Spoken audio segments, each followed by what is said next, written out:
يعني ايه براندنج؟ وايه الفرق بين البراندنج والهوية البصرية واللوجو؟ وهل البراندنج فعلا مهم لمشروعك ولا لا؟ ازاي انت كديزاينر تبني علامة تجارية تعلق في دماغ الناس؟ والاهم من كده، ازاي تطور من نفسك صح في مجال البراندنج. السلام عليكم ورحمه الله واهلا بكم من جديد. معاكم كمال وحيد. عاملين ايه؟ يا رب دايما تكونوا بخير. دلوقتي هنبدا كورس البراندنج مع بعض، وده اول فيديو بعنوان كاتشي جدا من اول البريف لبراند نضيف. عاوزك بقى الاول تصلي على النبي وحضر ورقه وقلم معاك، وخلينا ندخل في موضوع الفيديو على طول. فمن غير ما اضيع وقتك حضر القهوه بتاعتك ويلا بينا نبدا.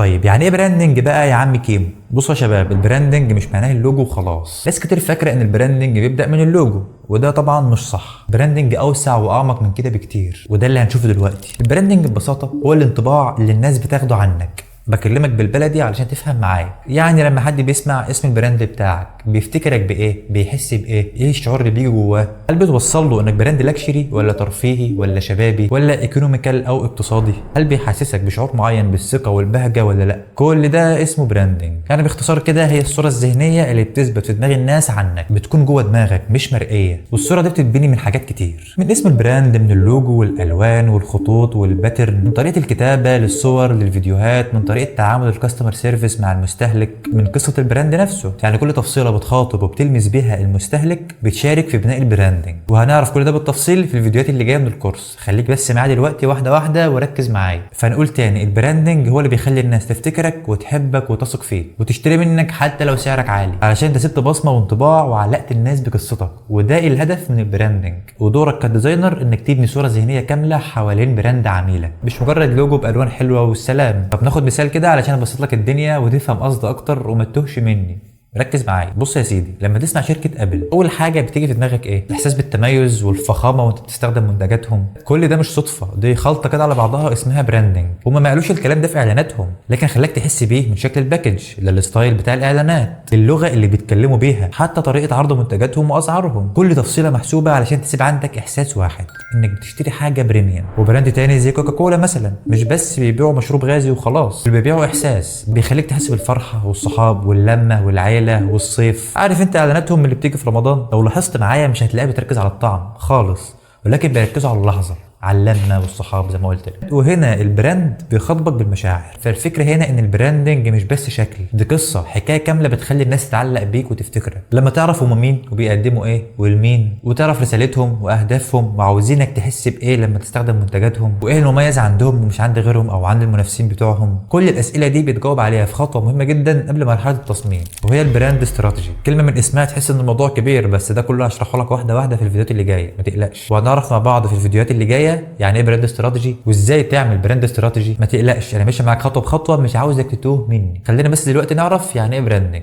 خلينا في موضوع الفيديو. بالمناسبه في حاجه لازم نتكلم عنها دلوقتي قبل ما نكمل موضوع الفيديو. في مفاهيم غلط بنسمع عنها كتير بين 3 مصطلحات بتكرروا في اي مشروع. الناس دايما بتخلط بينهم وشايفين ان ده واحد، وده مش واحد. البراندنج والهويه البصريه واللوجو. بص يا صديقي، خلينا اوضح لك الترتيب الصح اللي بيحصل لما تيجي تبني اي براند علشان ما تتلخبطش زي ناس كتير. اول حاجه البراندنج، وده الاساس بتاعنا اللي اتكلمنا عليه دلوقتي وشرحنا له امثله. دي البدايه الحقيقيه، هي الخطه والاستراتيجيه اللي بتبني بيها صوره ذهنيه في دماغ الناس عنك او عن البراند بتاعك. دي مرحله الوعي بالبراند. تاني حاجه الفيجوال ايدنتيتي او الهويه البصريه، وده الجزء الخاص بالمظهر والتلوين بقى والكلام ده، زي مثلا اللبس اللي البراند بيظهر بيه قدام الناس. بعد ما تبني البراندنج زي ما قلنا من شويه بنبدا نترجمه لاشكال. والهويه البصريه بتتكون من اللوجو، من الالوان، الخطوط، الباترن، طريقه التصوير، البوستات، التغليف. وبرضه في فيديو مخصوص في الكورس هنتكلم فيه عن مكونات الهويه البصريه واحده واحده. نيجي بقى عند اللوجو واللي شاغل دماغ ناس كتير جدا، ودايما بنخش في مشاكل وحوارات بسبب اللوجو ده. اللوجو يا صديقي هو واجهه البراند، هو جزء من الهويه البصريه،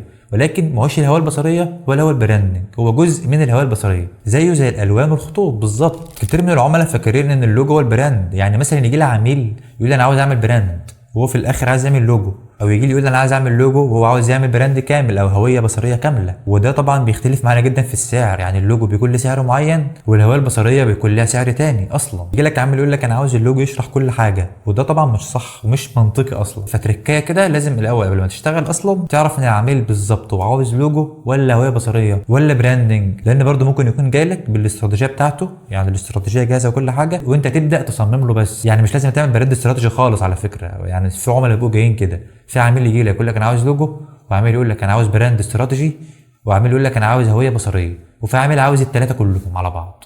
فاهم قصدي؟ وكل حاجه بسعر مخصص طبعا. يبقى اللوجو زيه زي الالوان والخطوط والباترن والمكونات دي كلها المفروض يبقى بسيط ومميز ومتصمم بشكل احترافي جدا، عشان ده واجهه البراند. فلازم تصميمه يكون بيخاطب الفئه المستهدفه المهتمه بالبراند بتاعك. طيب نيجي لتالت جزء معانا في الفيديو. بصوا يا شباب، اي شغل في الدنيا سواء منتج او خدمه او حتى شخص لازم يكون له براند، لازم يعرف الناس هو مين وبيقدم ايه وبيعمل ايه. علشان ببساطه الناس ما بتشتريش المنتج، الناس بتشتري الثقه، بتشتري الاحساس، بتشتري الستوري او القصه بتاعتك وبتتعلق بيها، بتشتري اللي بيمثلهم. هقول لك مثال بلدي كده علشان اوضح لك الدنيا. تخيل معايا اتنين بيبيعوا عصير، واحد معاه عربيه عصير واقف قدام بيته شكله مبهدل، مفيش لا اسم ولا ديكور ولا اي حاجه تشد الانتباه، والتاني عامل ستاند نظيف وعليه لوجو هويه جامده وباكجنج محترم للعصير ولابس يونيفورم وكل حاجه متظبطه. هتشتري من مين؟ بالظبط من اللي شكله براند او شكله كويس، حتى لو العصير نفس الطعم. عشان كده واللي عاوز اوصله لك من اول الفيديو ان البراندنج بيخليك في حته تانية وسط الزحمه. البراند هو اللي بيخلي العميل يفتكرك ويتكلم عنك. لو ديزاينر وبتشتغل من غير ما تفهم يعني ايه براندنج اصلا، فانت بتعمل شغل حلو بس من غير روح. عارف زي ايه؟ زي مثلا لما تعمل اغنيه جامده جدا بس اللحن والتوزيع بتاعها اي كلام. فاكيد دلوقتي عرفت البراند مهم ولا لا.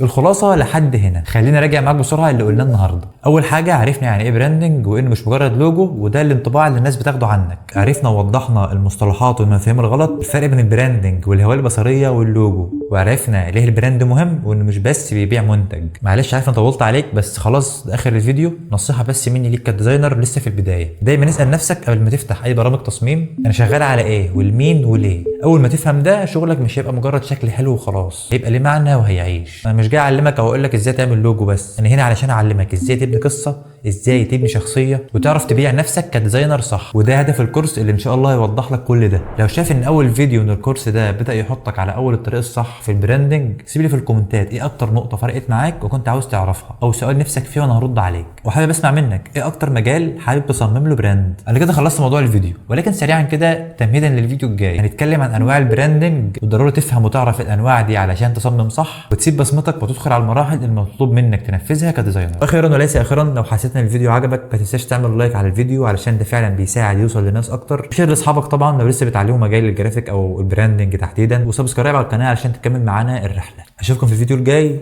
وسلام.